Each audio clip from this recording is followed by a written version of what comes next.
Hola, bienvenidos, buenas tardes. Hola Camila, estamos con Camila Sosa Villada, actriz cordobesa. Y estamos en la primera Bienal de Periodismo y Comunicación que organiza la Facultad de Ciencias de la Comunicación de la Universidad Nacional, en una serie de entrevistas que va a haber en las próximas jornadas, y vamos a comenzar con vos, Camila. ¿Cómo andas? Buenas tardes. Bien, en esta extrañeza. ¿Vos fuiste alumna? Sí, fui alumna. De cuando era escuelita, antes de que fuera facultad. ¿En qué años cursaste? En el 2000, entré en el 2000, me fui en el 2003, volví en el 2005 y en el 2006 me tomé el palo. Hice una mala elección, me parece. Yo elegí hacer, en ese momento había orientaciones, no sé cómo estará ahora con el nuevo plan, pero en ese momento no podía, o sea, elegías una orientación, tenías que hacer esa orientación y no tenías posibilidad de cambiarte en el camino ni nada. Y yo elegí hacer gráfica y me gustaba muchísimo radio, pero no sé por qué me apuré. Había que elegir. Sí, pero por una cosa de que quería terminar la carrera antes, no sé qué quise inventar. Y eso ya me terminó como de convencer que me tenía que ir, tenía que quedar. Bueno, en Córdoba te conoce casi todo el mundo, pero no está mal hacer un breve repaso por tu carrera para quien está desprevenido. Actualmente tenés una obra en cartel, en Documenta Escénicas, que se llama El cabaret de la difunta Correa. Sí. Y Camila, empezaste en el año 2009 con Carnes Tolendas, sí, que fue la obra que se estrenó con dirección de María Palacios en La Cochera, y que abrió como una instancia de una seguidilla de obras teatrales.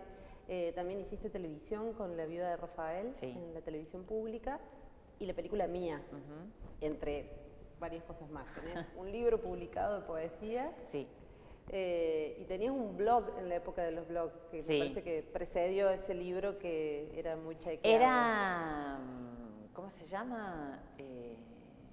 Se había puesto de moda en ese momento, y había un montón de gente que escribía y que no tenían la posibilidad de ser leída más que de esa manera. Así que me había hecho un blog que se llamaba La novia de Sandro, y lo mantuve, no sé, 2 años lo debo haber mantenido, más o menos actualizado. Y después, cuando pasó lo de Carnes Tolendas, no sé, me dio como vergüenza, no sé qué me pasó. No quería que supiera la gente todas esas cosas, así que lo borré. ¿Y cómo fue? Tengo igual, ¿sabes qué? Sí. Un tipo me mandó una vez un mail que él había guardado todos los textos, así que los tengo a todos en una computadora vieja que la tengo que hacer. El backup de esos textos, sí, que tenés gracias a un seguidor. Sí. Bien, bueno, por lo menos están guardados. ¿Cómo recordás tus épocas de estudiante de comunicación? ¿Por qué elegiste estudiar esa carrera justamente? Y tengo entendido que también estudiaste en el Departamento de Teatro de la Universidad Nacional. ¿Y cómo fue el puente entre ambas? Yo vine a estudiar a Córdoba Ciencias Biológicas. Y cuando me fui a anotar me había equivocado de las fechas. Las mesas estaban cerradas o no habían abierto todavía. Y bueno, en esa época todo era una sola vez en la vida. Te tenías que venir una vez a inscribir, una vez. Entonces dije, yo ya había barajado la posibilidad también de estudiar comunicación, porque mi hermano estaba estudiando comunicación, mi cuñada estaba estudiando comunicación, entonces me parecía que podía ser una carrera viable, porque además me gustaba escribir. Así que bueno, como última instancia me vine y me anoté acá, que es lo que le ha pasado a muchos además, después charlando me encontré con muchos periodistas, así que llegan como por accidente a la carrera. Y fueron, mira, recuerdo mucho a la Betty Aman, que me parecía así una docente excelente. También era como difícil cursar siendo trans en esa época, era como otra vida, era otra, creo aparte que era la única que andaba por Ciudad Universitaria, era una cosa medio extraña. Entonces también la recuerdo así como de no saber bien dónde estaba parada, en qué situación. Después hacía acá un taller que daba del Centro de Estudiantes de Teatro, y en el tercer año que veníamos haciendo el taller con mi mejor amigo, con el Marco, dijimos, vámonos a teatro, a estudiar teatro en la facultad. Así que fuimos, nos inscribimos, al año siguiente hicimos el cursillo. Él me dijo al toque, así, me dijo, no, yo dejo comunicación. Estábamos estudiando los dos comunicación. Pero de aquella época me acuerdo que, bueno, mis mejores amigos son de esa época. datan de ese año, de esa llegada a Córdoba. O sea que empezaste, tu vínculo con el teatro empezó en Acá. este taller de teatro Sí. en la escuelita. Acá, sí. ¿Y llegaron a presentar obras? Llegamos a presentar muestras, hacíamos muestras a público, sí, 2 muestras, ponele así, por año. Estaba bueno, sí. Me gustaba, la tuve a la Genoveva Clariada, a Losky, de profes, y eran muy divinos, muy adorables. La verdad que me hicieron tenerle como fe al teatro. Y después cuando me fui a la facu, al departamento de teatro, bueno, ahí sí fue un viaje, porque era un clima de aceptación muy grande el que había, propio del teatro. Así, muy plural, muchísima gente venida de un montón de lados, con expectativas distintas, y la pasé muy bien. Entonces cuando volví a comunicación, a los 2 años, en el segundo año de teatro, volví para acá, y me desencontré, qué sé yo, no me costó volver a hacer las cosas que tenía que hacer, tenía materias que se me habían vencido, era todo así, un bajón, y ahí dejé. Momentos de cuando uno estudia y tiene que tomar alguna decisión. Pero porque te hacen estudiar, ¿viste? Te hacen estudiar a los 12 años, a los 18 años te hacen elegir una carrera que vos vas supuestamente a ejercer toda la vida, es una cosa muy cruel de hacerle a las personas. Capaz que hay algunos que tienen la dicha que viste, la invocan y dicen, ay, justo era esto de verdad, y nada más que esto. Pero mirá, si yo estudiaba, me recibía, y después tenía ganas de ser actriz o otra cosa, las posibilidades son menos. Sí, es curioso también que a veces en los caminos que uno, en el tránsito, en los caminos que uno recorre, en estos espacios en los que a lo mejor definitivamente no se queda, terminás encontrándote con algo que despierta otra vocación que puede llegar a convertirse, bueno, como en tu caso, en lo que haces. Y en el departamento de teatro fue que te encontraste, o sea, conociste ahí o te acercaste ahí por primera vez a Paco Jiménez. Paco Jiménez, para quien no lo conoce, director teatral cordobés, referente en Córdoba, y tu padrino, por decirlo así. Mi papá. Tu papá teatral en Carlos Tabliendas y tu carrera. Sí. Yo lo había escuchado nombrar, pero nunca había visto una obra de él. Y en el 2005 yo fui alumna de él, que él tenía, yo lo había visto en una rueda así como esta bienal, pero de teatro. Y le habían hecho unas preguntas como diciéndole, bueno Paco, pero ¿que no pensás que el departamento de teatro ya no está dando tantos grupos de teatro como daba antes? Bueno, dijo él, pero eso es como un mandarino, a veces da mandarina, a veces no da mandarina, no es tan grave. Y dije, qué divino este hombre, muy gracioso, muy cínico para responder. Y después cuando lo tuve de profe, bueno, yo aluciné con su clase. Me parecía que era así el lugar para hacer todo lo que tenía ganas de hacer, y así me lo tomé y así lo hice. Y festejó los 25 años, creo que eran, de La Cochera, y trajo una obra de él acá al Teatro Comedia, cuando estaba todavía el Teatro Comedia, y que era Fiore de Merda, se llamaba, sobre las películas de... Ay, cuando vi esa obra dije, no, este hombre es un genio. Bueno, y ahí me quedé, me hice amiga de él, me parece, o bueno, tuvimos como una especie de relación, un romance así muy afectivo, en el que él además era la primera vez que tenía una alumna trans, y eso para él me parece que era de muchísima curiosidad ver cómo me resolvía en escena. Y después, bueno, Mary le pidió que fuera el asesor de su tesis, y ahí estrechamos un vínculo. Y si tuvieras que decir, a lo largo del resto de tus obras y de tu trabajo como actriz, ¿en qué marcas o en qué momentos de tu aprendizaje está presente ¿El Paco? ¿El Paco? Bueno, yo creo que él te enseña una lógica para ver el teatro, para hacerlo. Creo que él tiene una lógica interesante que se deduce, él dice que la solución más simple siempre es la acertada, por ejemplo, que la obviedad es lo que la gente ignora y es lo que resuelve los conflictos, etc. Entonces, yo creo que eso lo he aprendido. Él también es un gran veedor de novelas, le encanta ver novelas porque él dice que resuelven los conflictos de una manera muy acertada siempre. Y yo miro muchas series, Y supongo que cierta desfachatez, que capaz que no la tendría si no hubiera sido su discípula, una desfachatez, una especie de irreverencia por algunas cuestiones que parecen sagradas. En esas cosas sí me reconozco, así, como una discípula de él. Recién decías que eras la primera alumna trans que tenía Paco y también fuiste la única estudiante en ese momento. Primera y única, ¿no? O sea, ¿Sabes quién estaba? El Mauro Cabral estaba en historia. Claro. Y éramos los únicos dos que andaban por acá. ¿Cómo fue ese tránsito, digo, porque me imagino que tiene algunas dificultades y también tiene otros desafíos o te plantea en una situación muy particular? Bueno, mira, nunca la pasé así como decirte mal, era raro, pero no la pasaba mal, no puedo decir que nadie me haya agredido, que me haya sentido agredida directamente por, digamos, esto que decía la Marta Dillon recién. Bueno, hay un sistema que usa la violencia como un instrumento, bueno, así, de esas cosas no puedo decir que me hayan pasado. Sí había como un destrato, ¿viste? Que era esa cosa de tener que explicar que tu nombre era el mismo que estaba acá, pero en realidad vos te llamabas Camila. Bueno, eso para todos los profesores era como un problema. Pero lo que me pasó fue que en teatro fue una aceptación muy grande, fue así como... Era mi salsa, mis compañeros... me sentía muy a gusto, no era así acá.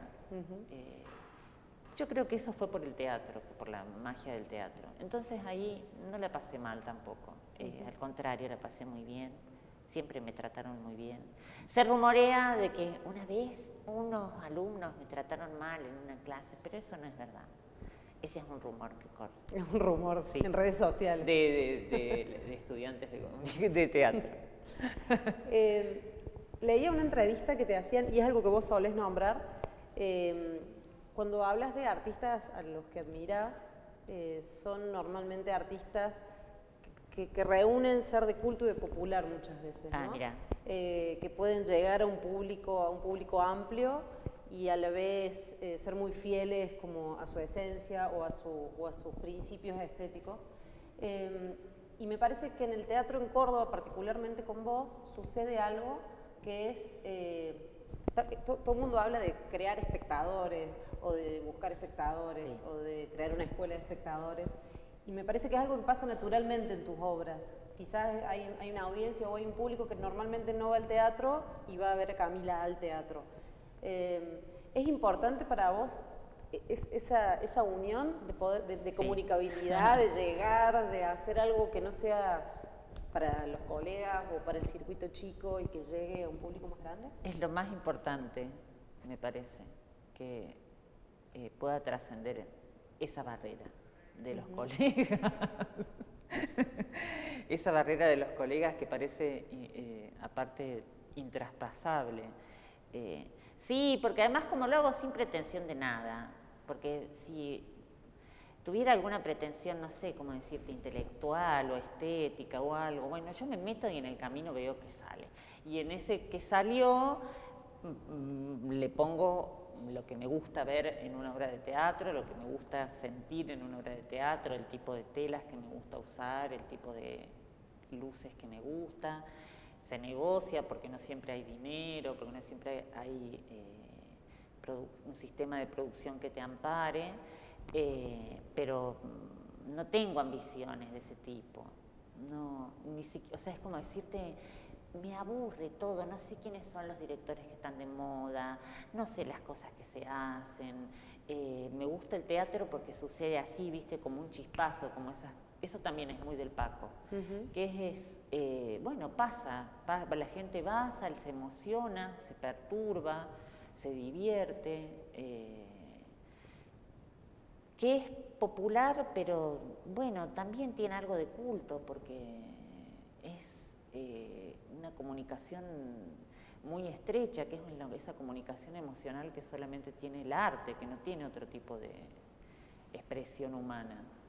¿Y te pasa en tus procesos creativos tener en cuenta esto a la hora de concebir una escena, a la hora de concebir una obra? Decir, bueno, ¿esto llega o no llega? Esto o lo haces quizás en función de tu propia percepción. Tengo la suerte de que, hago por ahí un par de cosas que yo pienso que digo, ay, no va a ir nadie a ver esto. ¿No? Por ejemplo, cuando hice Los ríos del olvido, yo pensaba que no iba a ir nadie a ver esa obra, que además de violenta, era muy guarra, displicente, los actores se hablaban y no se entendía lo que decían, y eso parecía una cosa, un crimen teatral que estábamos haciendo, y la gente iba. ¿Viste? Y decís así, bueno, tengo suerte de que elijo temas que son universales por lo general. Entonces no le erro nunca, no sé, capaz que si me pongo con algún tema un poco más analizado, más extraído de esa gran generalidad que son estos temas, como decirte, bueno, es la difunta Correa, es un tema muy universal, al menos para los argentinos. O Frida Kahlo, cuando hice Puta Madre también era sobre la locura, entonces siempre va a haber público, qué sé yo. No lo pienso como decir, a ver cuánta más gente puedo tocar con esto, pero sé que es algo que funciona así, qué sé yo, no se me ocurre otra cosa.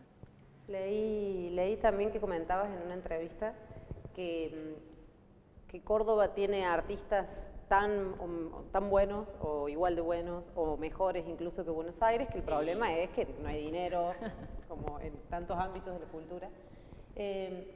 Y decías que no le tenías miedo como a pensar en una industria cultural, ¿no? A pensar en producciones, hablando del teatro, pero también expandiéndolo a otras áreas de la cultura. Creo que en Córdoba sí a veces hay como una reticencia o algún temor a que las producciones culturales den ese paso. Sí, ¿no? No a muchos escuché decir eso que vos dijiste. Y bueno, quería pedirte que amplíes esa idea que me parece interesante. Que tiene que ver también con oficio, con trabajo. Claro, eso es lo que pasa, que los actores no tienen la posibilidad de foguearse viviendo solo del teatro. Siempre tienen que hacer algo más, tienen que trabajar de alguna otra cosa, tienen que dar clases. Y eso imprime cierto profesionalismo de la que a veces, bueno, en el teatro independiente carecemos. Hacemos las obras como vienen, a veces estamos en procesos eternos, pero no porque el proceso lo requiera, sino porque algunos se van, algunos vuelven, algunos se comprometen, algunos no. Bueno, es una industria el teatro también, es como el cine. Nadie dudaría de decir que el cine no es una industria. El teatro también lo es, en grande, en pequeñas medidas, pero se pone a trabajar una máquina enorme de esfuerzo humano. Encima es casi todo un trabajo afectivo el que hay, es muy poco el trabajo que se hace en el teatro que no tiene algo de afecto encima. Entonces me parece que merece verse de otra manera.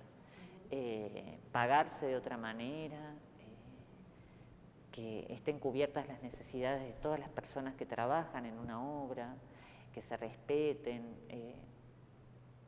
Yo creo que se puede hacer y que eso no va en desmedro del arte. El arte es algo, además, muy fuerte que no se va a amedrentar frente a una exigencia de producción, digo. No va a pasar eso. No puede pasarle por arriba. No puede. Eso pasa en la tele, ponele, pero no pasa en el teatro. O si pasa en el teatro, pasa en Carlos Paz. En Carlos Paz y por 2 meses. Y ay, menos mal. En ese sentido, no, digamos, ocurre con algunos artistas, y es tu caso, que hacen carne esta idea de oficio, ¿no? Sobre todo por esto que hablábamos de vivir del teatro, de saber que si uno llena una función, paga el impuesto y si uno no le llega se complica. ¿Eso te define como una artista particular? O sea, ¿eso define tu acción a diferencia a lo mejor de alguien más que se relaja porque sabe que vive de otra cosa? Yo me lo tomé muy en serio cuando me pasó lo de Carnes Tolendas, porque vi que había una posibilidad de hacer algo que me daba muchísimo placer.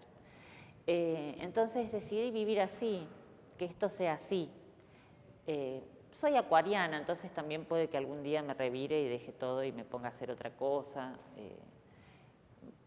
Pero bueno, en un momento dije, tengo que vivir como una actriz, como son las actrices que yo conocí, que amé. Como, no sé, yo me crié viendo películas de Carmen Maura, de Tita Merelo, de esas minas, de la Marisa Paredes. Entonces dije, bueno, esto es lo que tengo que hacer, es vivir como si fuera una actriz. Y me funciona. Es un poco un personaje y es un poco un deseo. El otro día escribiste un texto muy hermoso donde hablabas de cuán importante es para seguir un deseo como este estar atento al miedo, y hablabas del miedo de la actriz, de cómo el miedo y el deseo en cuanto al trabajo de una actriz eran algo de lo que se aprendía, y se aprendía mucho. ¿Crees que es aplicable al arte en general? Esto de destacar el miedo a salir a escena, el miedo un minuto antes de que empiece una función, el miedo a que el otro no lo reciba como uno quiere que lo reciban, no sé. Yo siempre digo que soy mejor en la vida que en el teatro. En el teatro que en la vida. Mirá, Antonio Furcio. Esto lo voy a hablar el jueves con mi psicóloga, pero siempre considero que soy más viva en el teatro que de lo que soy en la vida. En la vida soy medio pava, ¿viste? Como que no me sé relacionar bien, soy medio fóbica, no sé, no soy del todo avispada. Y en el teatro, sí. En el teatro yo me doy cuenta, por ejemplo, de muchísimas cosas que en la vida no me doy cuenta. Cuándo es pertinente hacer un cambio, cuándo no, cuándo es preciso mantener una idea firme y llevarla a cabo. Sé cómo me quiero ver en escena, cómo quiero que la gente me vea. Esas cosas no las puedo hacer en la vida. Y una de las mejores cosas de las que creo que soy dueña cuando hago teatro es eso, de que a pesar de que siento muchísimo miedo, salgo y construyo. Y nunca falla. Puede salir mejor, puede salir peor, pero no hay una falla en eso. En la vida ando con miedo constantemente a todo, porque bueno, también nos dan con qué, nos dan material para tener miedo, pero eso no sé, de estar cagada en las patas antes de salir y hacer todo lo que tenés que hacer con una cierta precisión, con una cierta pasión, con una cierta emoción, bueno, eso es para ponerlo en práctica. Me lo digo a mí misma eso. Eso que vos decís que escribí era como un recordatorio para mí. Un mantra que uno se puede decir como para arrancar el día. Sí, tal cual. Bueno, recién hablabas de Carnes Tolendas y del recibimiento. Fue un evento teatral, fue un evento cultural, me parece, más allá, excedió el teatro. Fue un evento, un suceso cultural en el sentido de que no muchas veces los acontecimientos culturales tienen esa potencia social en una ciudad como esta. Y en una ciudad donde siempre estamos hablando de la herencia conservadora y de la docta y de, bueno, como de cierto peso de conservadurismo que que la ciudad no puede terminar de despegarse.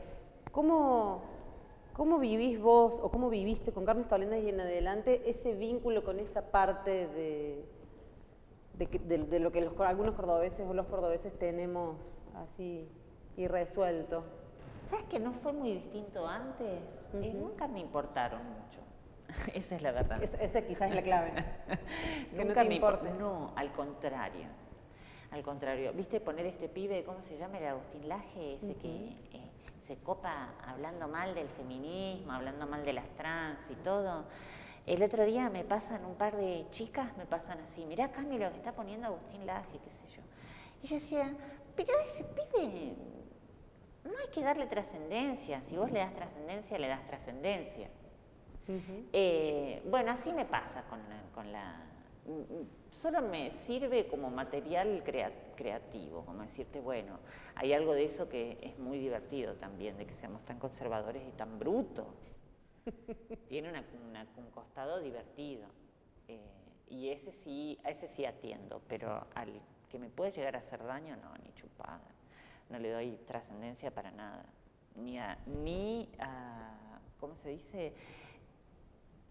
Ni a la comunicación de ese conservadurismo que a veces está en algunos periodistas, en algunos medios, en algunas, qué sé yo, maneras de trabajar, incluso en los teatros. Ni a eso, ni a la gente en general, que es de esa manera. Nunca me importaron mucho.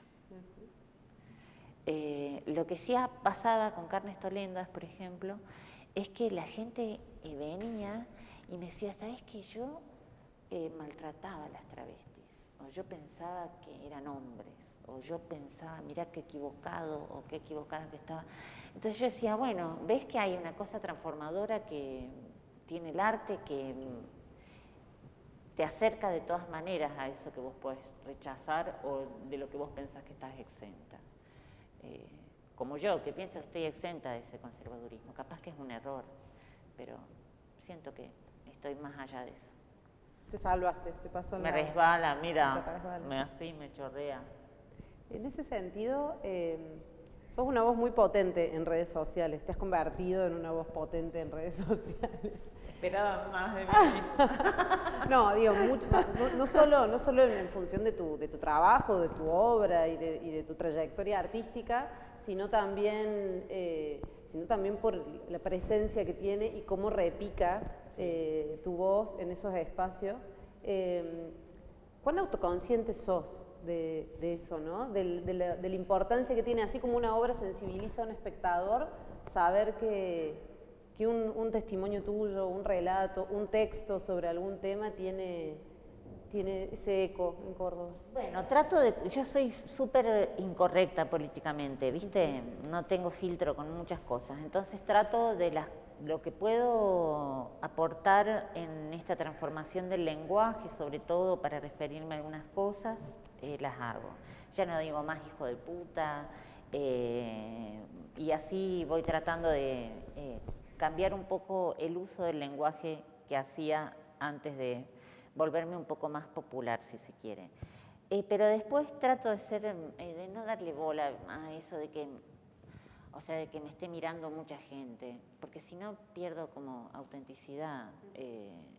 Trato de que siga siendo mi Facebook, digo, por ejemplo, o que siga siendo mi Twitter, que era el mismo que usaba antes de ser conocida o antes de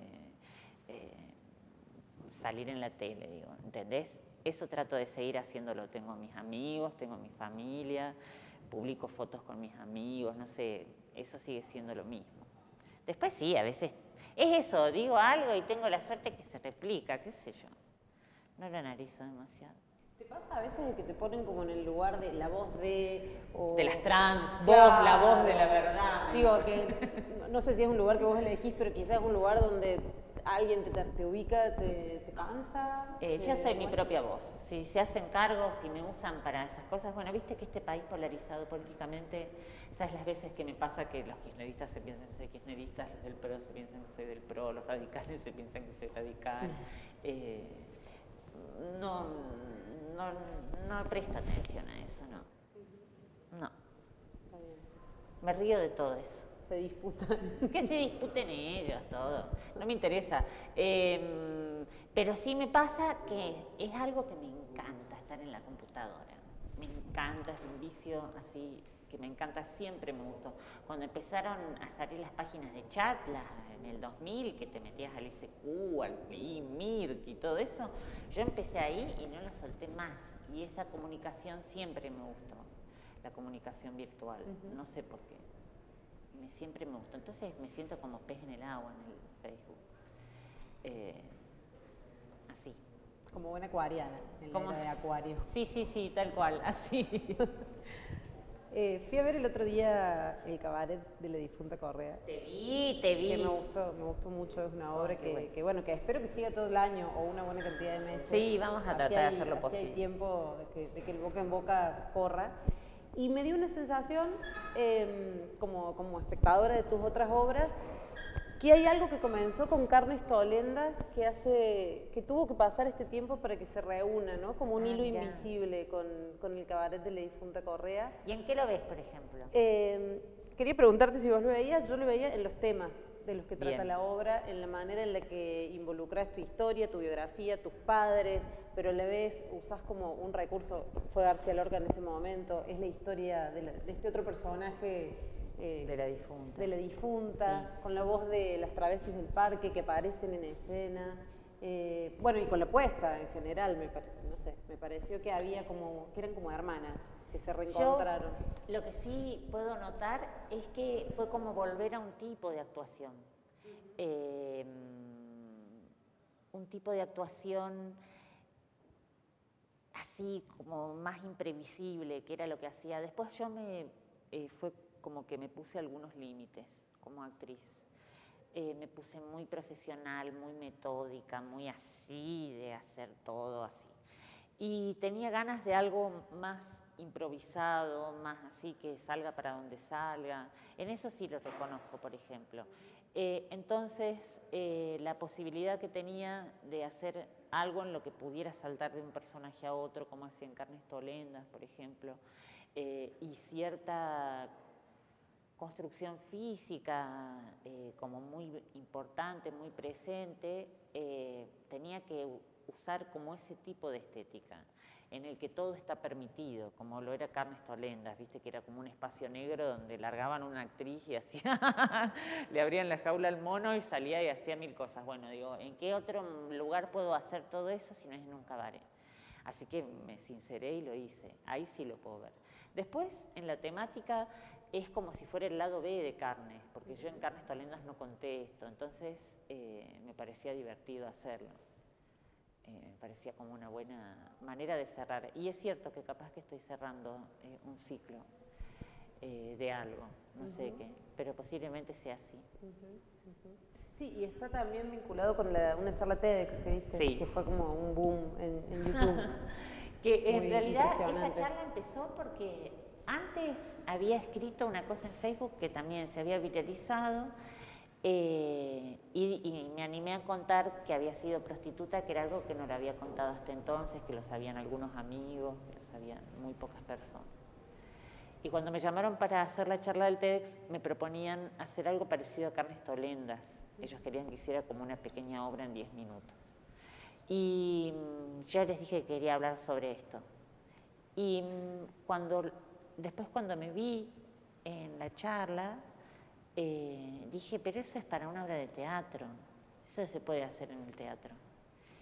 Y yo ya venía con la historia de la difunta, yo ya tenía como el bichito me había parecido muy llamativo que fuera tan sexy ella, ¿viste? Y después me contaron su historia y dije, claro, con razón la hacen así, con razón la hacen tan mona. Y me parecía que encajaba a la perfección con toda la vida del parque. Me parecía que era un buen lugar para mezclar esas dos historias. Y la promesa de mi mamá, que es otro cantar. Bueno, como hablábamos hace un rato, tenés como una productividad creativa escribiendo por un lado, escribiendo poesía, pero escribiendo también cuentos, escribiendo testimonios, está el teatro. En estos últimos años te he visto haciendo espectáculos musicales con Agustín Albreo. ¿Te empezaste a sentir más cómoda con otros lenguajes, además del teatro, en el último tiempo? ¿Y en qué medida te parece interesante no encerrarse, ¿no? en roles, en solo actriz o solo escritora? Sí, me siento más cómoda cantando que antes. Eso me pasa, por ejemplo, que me siento como con un poco más de permiso para hacerlo porque empecé a estudiar canto. Y después, todo tiene que ver con lo mismo, me parece, que es como un poco esta actriz que he empezado a ser, que también escribe, que también canta, no sé bien qué personaje encarno en cada cosa. Si soy una actriz una actriz escritora o una escritora que a veces actúa, no te podría decir qué soy.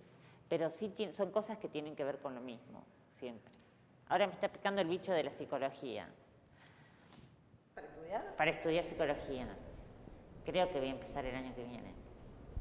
Tercera carrera. El año pasado, sí, espero terminarla. El año pasado lo iba a hacer y me dormí, no me acordé, no lo hice. Espero este año acordar. Placer y trabajo, o placer y creación. ¿Es indispensable que estén juntos? Sí. Sí, pero cuando no está también se puede trabajar. No creo que sea la única fuente. Como la parte del placer, oficio. Claro.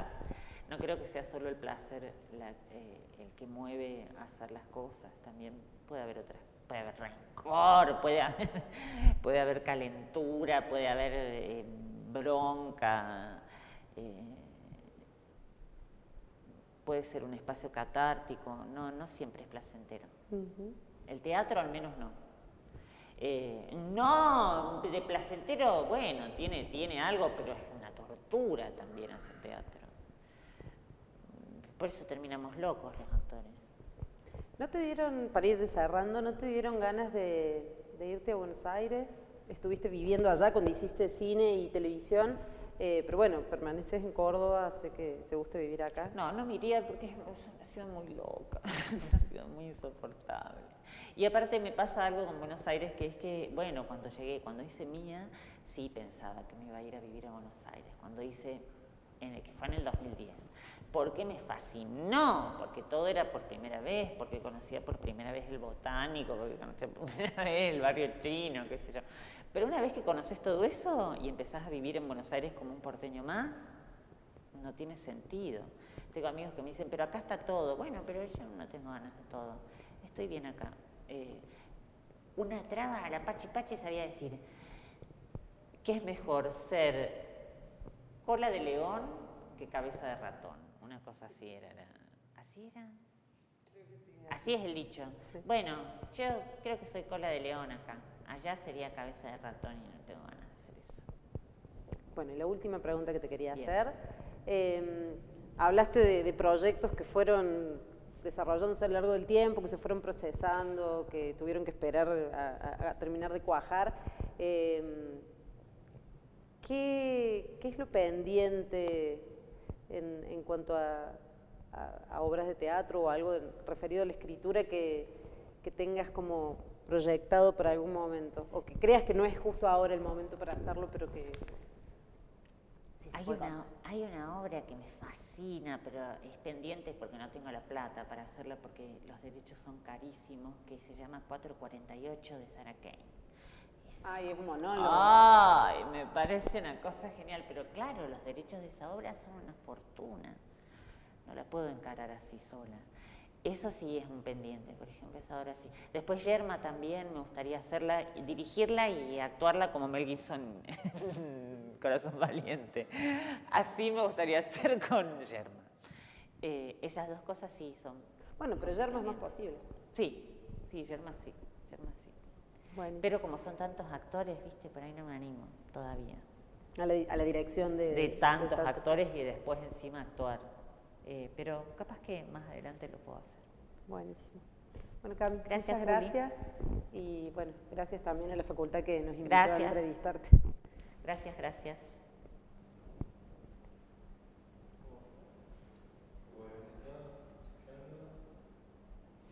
¡Bum! Me explotaba el televisor.